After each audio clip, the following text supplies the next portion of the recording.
Social Speedway gets a dose of cute and spooky, plus the ARCA Series champion stops by, and wait till you see how the changes to the cars at Talladega really worked. NASCAR Daily with Shannon Spake. Hey, it's Tuesday, October 8th, Social Speedway Tuesday. Hi, everyone. I'm Shannon Spake. Welcome into NASCAR Daily. We've got a great show for you today. We are going to show you how some of the NASCAR kids spent their weekend at Talladega, maybe like a PG version of Talladega Boulevard. We'll show you that. Plus, Andres Perez, he swings by. He is the ARCA champion. I cannot wait to talk to him about making history in the ARCA series because that was awesome. Plus, also, he's from Mexico. We're getting ready to race in Mexico next season, and he has something to say about that for sure. Plus, wait till you see what some of the biggest names in country music are doing to help the victims of Hurricane Helene. We'll have that a little bit later in the show. But first, the big one. And this was the biggest of the big at Talladega this past weekend. 28 cars involved in this wreck, of course, with just 5 laps to go. Carnage everywhere when Brad Keselowski and Austin Cindric kind of initiated this whole thing, and certainly expensive for teams because of all the carnage that you see, but it was also really costly in the championship points for some guys. Let's take a look at that. NASCAR tweeting this out yesterday. So Austin Cindric was leading at the time. So he is on the top of the leaderboard on your left-hand side. That is pre-big one. And then on the right-hand side, you see the way that the points shuffled up after that big race, or that big wreck, I should say. He's now 29 below. Joey Logano was 9 to the good before the wreck, 13 below after lap 185. Denny Hamlin on the other side kind of flip-flopped that, right? Because he was minus 17. Now he is plus 30. And Ryan Blaney, despite that 39th place finish and all of that frustration that we saw when he got out of the infield care center, he's still 25 to the good heading in to the Roval this weekend. So should be an exciting battle as we round out the round of 12 this weekend here in Charlotte. Speaking of the big one, we saw a lot of cars start to kind of get a little off the ground and then settle back down. We did talk about the changes there you see right there with the 2 of Austin Cindric. Starts to kind of come off a little bit and then goes back down. And this was a priority heading into Talladega. They actually, as we mentioned last week, NASCAR made several changes to the actual car itself to keep cars on the ground. Elton Sawyer, Vice President of Competition at NASCAR, spoke to Alex Weaver about these changes. Here's what he had to say. Well, I will say that we're extremely pleased that they all stayed on 4 wheels. There's a lot still for us to learn. We're constantly, working with our team there at the R&D Center to make sure that if there's something new that we can learn, there's something that we can adapt to, there's something that we can put on the cars, we'll constantly be doing that. Safety's it's a destination. I mean, it's a journey. It's not a destination. So we're constantly working on that all the time. Thank you. Yep. Thank you. That's right. We did talk about that a lot last week. Great job for Alex getting that stuff. Great job for Bubba Wallace, right? Making it interesting, as if the big one wasn't interesting enough. After the big one, I guess he couldn't get turned around properly and wanted to come back down pit road. So take a look at this. There he goes. Threw it in reverse and just backing it up. I mean, I wonder if you're just like looking like this or how you, I wouldn't be able to do that. So bravo, Bubba Wallace. Bravo to 2311 as well. This is kicking off our Social Speedway here today. 2311 putting this out on X this week. They're making sheet metal available for race fans at Airspeed. So you can go on to Airspeed. It's right off 77 down the street here in Charlotte. If you stop by, it's a fantastic facility that Denny Hamlin and Michael Jordan have put together. And now you can get some sheet metal there of your favorite drivers. I think that's pretty cool. I love that. I think this is cool too. We showed you a little bit of this yesterday. Ricky Stenhouse Jr., after he won at Talladega, so his son Stetson and his wife Madison were not at the race, but they still were able to FaceTime in victory lane. You see a little face right there. So cute. Ricky did say in the media center that he was super bummed that they weren't at the race, but that was the best part of his celebration. Well, Ricky, I guess you have to go out and win again this season or maybe next season so that you can get that very first picture with Stetson in victory lane, because you got to get that done. Stetson wasn't at Talladega, so he wasn't able to be part of this tradition that they do at the Talladega Super Speedway every single year, right around Halloween time. They have a big Halloween costume contest for the kids. There's Daniel Hemrick and his family. I love this so much. It is like a mini Talladega Boulevard for the kids. They're little Willy Wonka with Tyler Reddick and his family. So cute. MRO puts this on every single year. Denny Hamlin's kids right there. That's Taylor and Molly. Taylor also sang this year at the Catwalk for a Cause. So that was really cool to see her. Molly looks so cute. This has been going on for a really long time. This is actually my son, Brady. I think this was in 2012 when I took him out to Talladega and he dressed as Elmo. So been going on for a really, really long time. It's really great stuff that MRO does for the kids out there at Talladega. I love it. I also love this. Nelly. Yes. If you want to come and take a ride with me, right? I'm not going to sing, even though I love to sing.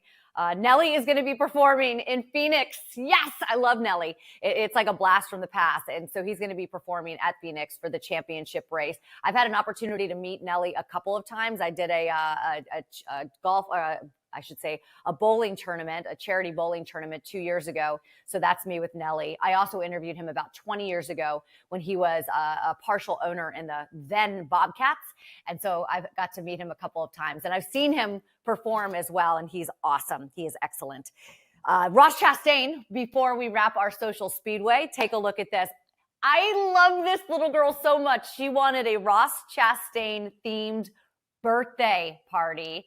So you got watermelons everywhere. And look, how amazing is this? Can we get some video of this little girl smashing this watermelon and then just jumping down? I really hope someone's in there holding her legs, though, kind of keeping her secure. So cute. And Ross replied to that. So bravo to her for being creative. I'm sure that she'll be Ross Chastain for Halloween as well. Maybe she'll tweet some of those pictures so we can use those in Social Garage after the Halloween weekend.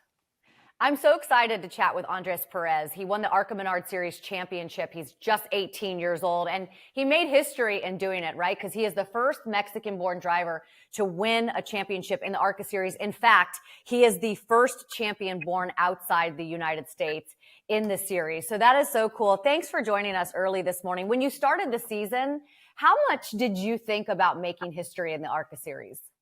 Yeah, super happy. And I think we had it in mind the whole year. It's been a year thing, whole process. Try to be consistent up front, and we got it. And like you said, 72 years in ARCA, and first time a non-US driver wins it is super cool. It just makes it a little bit more special to me and the whole background and story that means, There are so many drivers that have coming into NASCAR from outside the United States. Obviously, Daniel Suarez, the big one, right, from Mexico. What's some of the response that you've received just kind of getting this done and setting the bar so high for drivers outside the United States? Well, like you said, Daniel has put the bar high, like Cup Series driver, winner. But I see it as a motivation because he also started NASCAR Mexico just like I did. Even with the same teams and everything, he went through the NASCAR Driver Diversity program with Ref, just like me. So I see that as like a good motivation. I think it's a great story, and well, I think I'm on a good path. It's proven to work. So that's really cool. I love that. I love what Daniel has done and now what you're doing for kids that think maybe like, hey, there's no way that I'm going to be able to do that. Do you get a lot of response from young kids and just watching you and saying, I watch you and now I know I can? Yes, I do, especially in Mexico, or even in the tracks. When I go to like an autograph session and I see somebody this from Mexico, they always identify with me.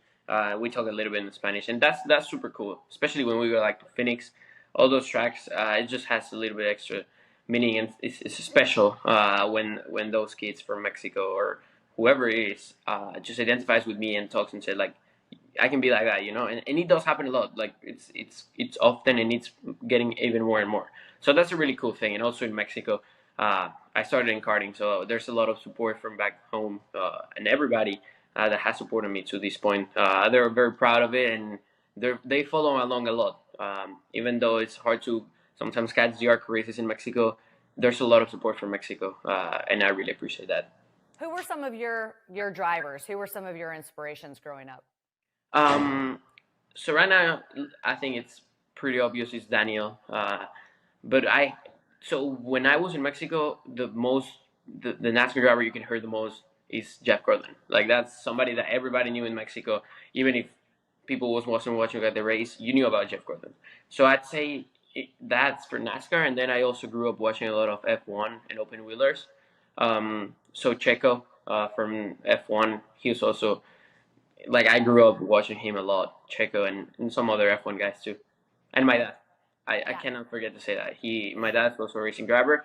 It's pretty much why I'm here. Like going to the racetrack every weekend when I was young. And yeah, that has been such a great support. That's awesome. What did your dad race? My dad raced in Mexico for many years. He also raced in the U.S. in GT cars. He did a couple 24 hours of Daytona starts, and it's pretty funny. One of his biggest sponsors, actually two of his biggest sponsors, are now my two biggest supporters, both in Mexico and now here in the U.S. And things are looking very good with them too. I love that. It's family business for you guys. What is it? I hate to say what does it mean, because I know it means a lot, but for the Cup Series to go to Mexico City, I was able to be part of the Xfinity Series when they raced in Mexico back in 2007. But how much does this expand sort of the fan base and the awareness for folks that are in Mexico?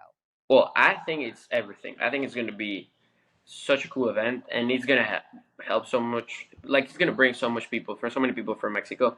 So I think it's going to be like a game changer in terms of fan base for Mexico. That's really good, obviously, for me. More people are going to be interested. Yeah. I'm still working. I'm trying to be on that Xfinity race or trying to be present. I think it's looking very likely.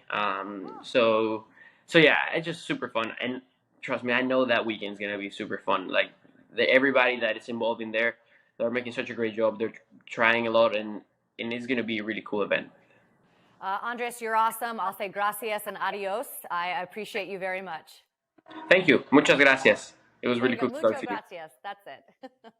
Really excited for Andres. Cannot wait to see what he can do in the upcoming years and hopefully in that Xfinity Series out in Mexico. Before we get going, we do want to mention what Eric Church and a handful of other country music stars are doing to help the victims of Hurricane Helene. They're putting on a huge concert here in Charlotte, North Carolina, Bank of America Stadium. It's going to be Saturday, October 26th, Concert for Carolina. You've got Luke Combs, Eric Church, Billy Strings, James Taylor, and more. My friend Marty Smith is going to be hosting the event along with Caleb Presley. And I love what Eric Church said on social media. He said, "This is my home. It's in every fiber of who I am. Our family members, friends, neighbors, and communities are in dire need. I'm honored to share the stage with an incredible lineup in order to help meet those needs. Through the dark, light will shine." Tickets are going to go on sale this Thursday at 10 a.m. I just think that this is bravo to Eric Church and everybody who is putting this on for all the victims of Hurricane Helene. Everybody that is in Florida right now, that it's in the path of Milton, please be careful, be safe, take care of yourself. We are thinking about you guys. We will see you tomorrow right back here on NASCAR Daily. NASCAR Daily with Shannon Spake.